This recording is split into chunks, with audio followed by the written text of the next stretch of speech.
Hi mga friends! Karon maghimo ta og maha blanca. So need ta og coconut milk.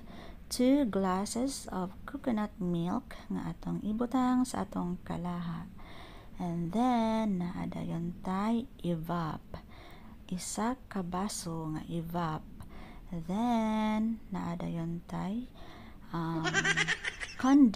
carnation condensed milk og corn nga kernel sweet corn atong ibutang og ato dayon siyang i-mix and mix hantod nga ma-mix og maayo.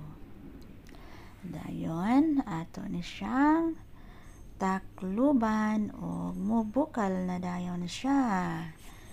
Dayon atong buhaton sunod, mag-mix ta og corn flour kay wala tay cornstarch.